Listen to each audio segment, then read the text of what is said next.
Hello again, this is Filip Tvrdý. Welcome to my second online lecture about philosophy of language. Today I'm going to talk about a theory of descriptions, mainly by Bertrand Russell. Bertrand Russell is one of the most famous and important British intellectuals of his generation. He was born in 1872 and died in 1970.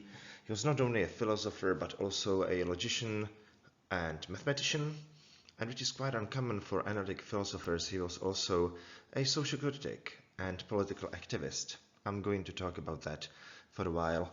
It's not important for linguistics, but I think it's very interesting. He was a follower of Frege, one of two, I think, who took Frege's thought seriously. He spent almost his whole life at Cambridge University, Trinity College. He was a friend and colleague of George Edward Moore, very famous ethicist from the beginning of the 20th century, and he was also a teacher and friend of Ludwig Wittgenstein. I'm going to talk about him next week. Bertrand Russell is one of only 4 philosophers who was awarded the Nobel Prize in Literature. It happened in 1950, and the other 3 are Henri Bergson, French essayist and thinker, and 2 French novelists, Albert Camus and Jean-Paul Sartre. Jean-Paul Sartre was awarded Nobel Prize in 1964, but he refused it. He thought that he was a writer and philosopher, and as he said, not an institution. Let me tell you a few things about Russell's social philosophy. This is why Russell was famous during his lifetime, and it was mainly because of his pacifism, feminism, and atheism. So let's start with pacifism. Russell was an anti-war activist, and he was a promoter of a peace symbol that you can see here on your presentations. This symbol wasn't invented by Russell, it was created by the designer Gerald Holtham, but Russell made it famous. The origin of this symbol is from flag semaphore, from letters N and D. As you can see here, these N and D letters, they mean nuclear disarmament. Russell was imprisoned twice because of his pacifism, which might sound bizarre, but it was quite common in the first half of the 20th century. He spent 5 months in 1918 for pacifism, and again a week in 1961 for anti-nuclear protests. Russell was strongly against World War I. He didn't want British soldiers to fight this war, and because of his opinions, he was fired from Cambridge University in 1916. He was also a confirmed socialist and anti-communist, which isn't very common. He was a socialist in this old European way. We would say that he was social democrat, something like that. But he was strongly against communism. In 1920, he was one of the first European intellectuals who met Lenin, but the meeting wasn't very satisfying for him because Russell found Lenin disappointing and cruel. And let's say he was quite right about that. The strange thing is that in 1948, Russell demanded the United States to strike first and drop an atom bomb on Russia. He thought that communism is such a huge danger for Western civilization that he wrote a letter to American president and he wanted to bomb Russia, which sounds quite strange, but that's who Russell was. The second topic from social philosophy that made Russell famous was his feminism. He was an advocate of women's rights and also an advocate of a liberal sexual morality. In 1929, he wrote a book called Marriage and Morals, and in this book he defended homosexuality, free love, and polygamy. Usually it is said that this is the book he was awarded Nobel Prize for. He wrote, "In all countries where there is an excess of women, it is an obvious injustice that those women who, by arithmetical necessity, must remain unmarried, should be wholly debarred from sexual experience." So he thought that polygamy was good for women. I'm not sure about this argument, because when we have a look at the world map, we can see that polygamy is allowed only in a special kind of countries. Usually this is Muslim countries from the Islamic world, so I don't think it has anything to do with women's rights. It has a lot to do with religious beliefs. Russell wasn't only a theoretical feminist, but he also tried to live by his feminism, by his version of feminism, which means that he was married 4 times and he had many extramarital affairs. In 1940, he was fired from the City College of New York for being morally unfit to teach. So you can see that he had job troubles for his opinions for his whole life, whether it was his pacifism or feminism. The last thing about Russell's social philosophy I want to talk about is his atheism. This is probably the reason why Russell is still quite famous today in the beginning of the 21st century. Russell was an advocate of agnosticism or atheism. I'm not sure if you understand these terms, so I'll try to explain it. Agnostics, they think that we cannot be sure if God exists or not. They hold some kind of middle ground in this fight between atheists and theists, so they think that we cannot know because we are limited creatures. Atheists are more radical because they actively deny that God exists. Russell was both of these stances. He held both of these stances. Quite often he said that he was agnostic at home and atheist in public.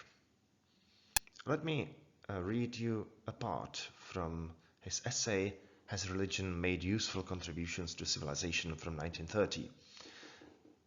Quote, "My own view on religion is that of Lucretius. I regard it as a disease born of fear and as a source of untold misery to the human race. I cannot, however, deny that it has made some contributions to civilization. It helped in early days to fix the calendar, and it caused Egyptian priests to chronicle eclipses with such care that in time they became able to predict them. These 2 services I am prepared to acknowledge, but I do not know of any others." Unquote. As you can see, Russell's opinion on religion is quite harsh.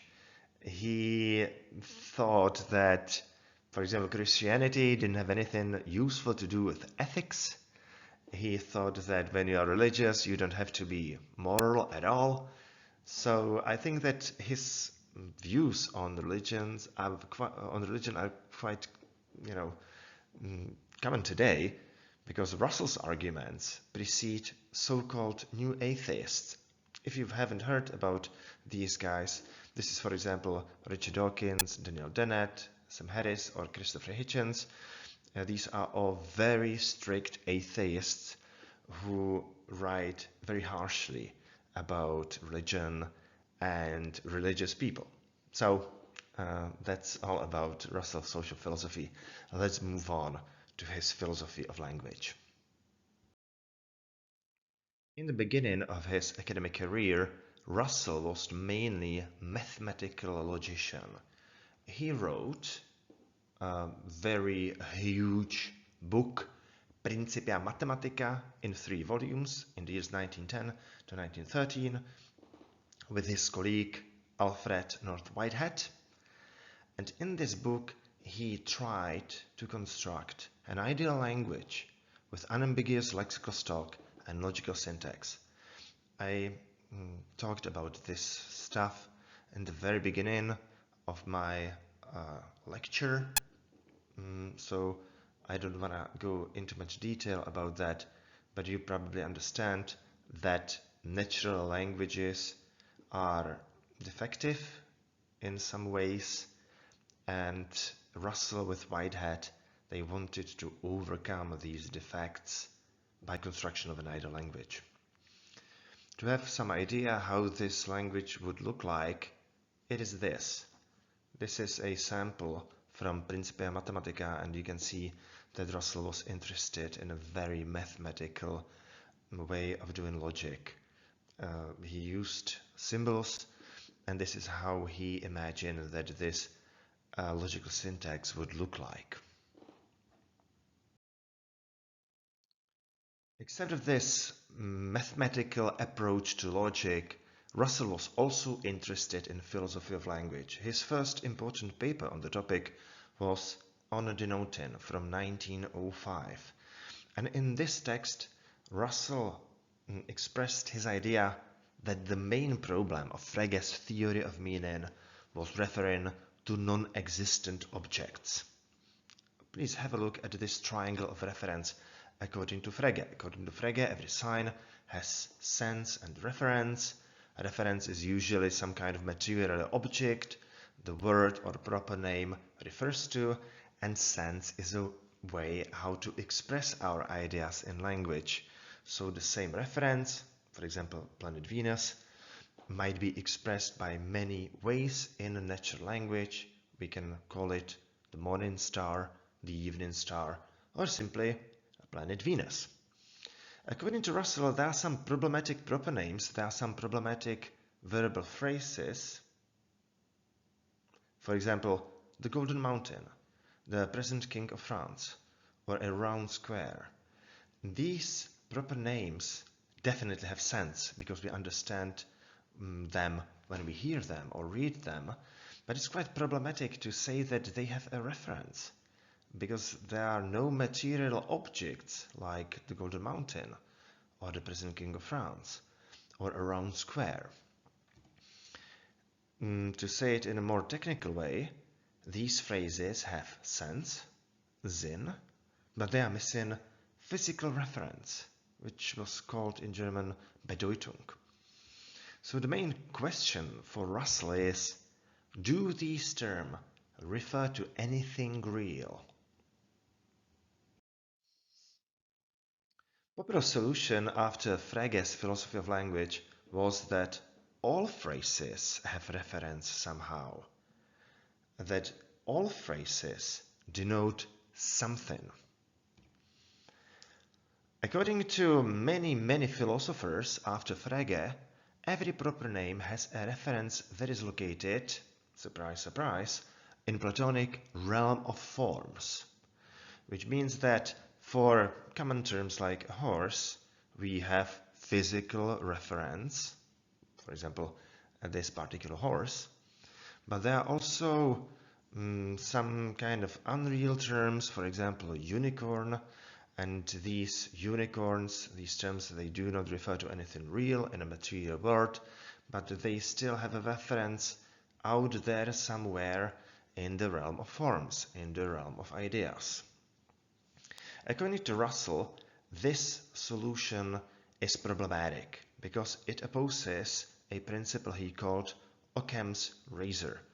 William Occam was a philosopher, a British philosopher or English philosopher from Middle Ages, and Russell's principle may sound like this. Whenever possible, substitute constructions out of noun entities for inferences to unknown entities. I'm sorry for a bit technical language, but it means simply that we shouldn't use entities we really do not need. So if you can create a theory without a reference to a Platonic realm of forms, it would be better for us. It would be better for us because the theory without Platonic forms, without Platonic ideas, would be more economic, more simple. And this is the reason why Russell, in the beginning of the 20th century, formulated a theory called a theory of descriptions. Let me explain what descriptions are. According to Russell, there are two kinds of word phrases. The first might be called names, and the second descriptions. Names are simple symbols with direct reference. And descriptions are complex symbols with indirect reference. I know that these definitions are again quite vague, so let me give you an example. The example of a name is, for example, John Fitzgerald Kennedy.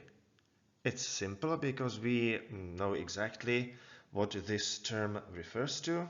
It refers to the guy who was the 35th President of the United States and who died because he was shot in Dallas. The reference of names is again simple because their objects must exist. The situation is different and much more complicated with descriptions.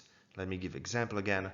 The description is the 35th President of the United States. These phrases are more problematic because their object might not exist. For example, United States could be a kingdom without any presidents, or the president before Kennedy, the 34th president of the United States, could have been the last one. Or again, the 35th president of the United States didn't have to be Kennedy. It could have been someone else. I don't know, for example, Marilyn Monroe, or I don't know. Russell was interested in descriptions, and again he made this division between two kinds of descriptions. He talked about indefinite and definite descriptions. It's quite easy to understand this division in English because indefinite descriptions, they start with indefinite article, a, so and so, and definite descriptions, they usually start with the definite article.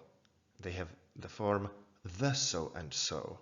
So for example, a tall person is an indefinite description, and the tallest person in the world is the definite description. The point is that indefinite descriptions refer to sets, and definite descriptions, they refer to individuals. So the point is that after all these divisions, Russell was interested mainly in descriptions, in the definite descriptions that refer to individuals. The reason why Russell thought that the definite descriptions are of interest is this one. Descriptions are complex symbols, and according to Russell, to understand complex symbols, we must be acquainted with all constituents of them. We must be acquainted with all constituents of any description. Let me give you examples we heard a few minutes ago. When you talk about the golden mountains or round squares, you clearly understand that there is nothing in the world that these terms can refer to.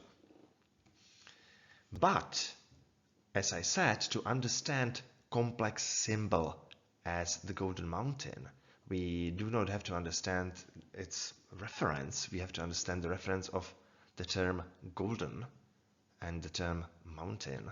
And we can put these words somehow together to understand what they mean, to understand their sense, without understanding their reference. Almost the same example is with a round square.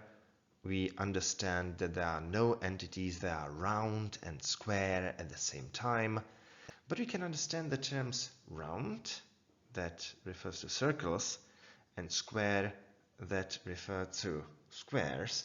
And if we somehow put them together in our imagination, we can come up with a complex symbol, with a description, a round square. According to Russell, this all means that we can understand what a description means, even when it does not have any real reference. We can talk about the golden mountains and about round squares, even that they do not exist in material world. And this is probably the most important Russell's contribution to the philosophy of language. This is his theory of definite descriptions. Russell's theory of descriptions, his theory of definite and indefinite descriptions, might be considered paradigmatic today. It still holds water, and a lot of people think that this is some kind of basis for understanding of phrases. But his approach was criticized mainly in the second half of the 20th century, and one of the philosophers who criticized Russell was his British fellow Peter Strawson. He was an Oxford philosopher of ordinary language. I'm going to get into that in much more detail later in my lectures, because there is a quite huge difference between Russell as an ideal language philosopher and Strawson as a philosopher of ordinary language. Strawson wrote a short paper called On Referring in 1950, and he tried to point at the main problem of Russell's theory of descriptions. It might be expressed by this sentence: are sentences including reference to non-existent objects true or not? Example. Let's imagine the sentence, the present king of France is wise. If you think about it, you can see that this sentence cannot be right, because there is simply no present king of France, but it also cannot be false, because it would mean that the present king of France is stupid, or something like that. Strawson thought that when we analyze sentences like these, we have two possibilities, and both of these possibilities are corrupt. We can think of this sentence as false. Again, it is problematic because it would mean that the present king of France is stupid. But we also could analyze this sentence in another way. We can think that this sentence is not true or false. It isn't true and it isn't false at the same way. But Strawson thought that this is also quite problematic solution, because as far as logicians and philosophers of language understand the situation, every sentence must be true or false. There is nothing in between these truth values. So Strawson invented an important term which is heavily used in linguistics today. This term is called presupposition. According to Strawson, presupposition is an implicit assumption about the world relating to an utterance whose truth is taken for granted. So, for example, if we analyze the sentence, the present king of France is wise, we have to find a presupposition for this sentence. It might be, for example, there is a king of France, or another presupposition would be there is no king of France. And only in cases when we understand presuppositions of our sentences, we can understand the meaning and truth values of the sentences themselves. As a required reading for this lecture, you have a short sample from Strawson's paper on referring. I gave you 5 questions about it, and I would be really glad if you read the text and if you are able to answer these 5 simple questions. The most important one is the third one. Could you please explain the distinction between a sentence, a use of a sentence, and an utterance of the sentence? It's explained mainly on the page 325, so please try to invest some cognitive work into that. If you are interested in it, we can discuss it during our online seminar. or online meeting. You know how to connect through Zoom. I will be looking forward to it. So thank you for your attention and see you later. Bye.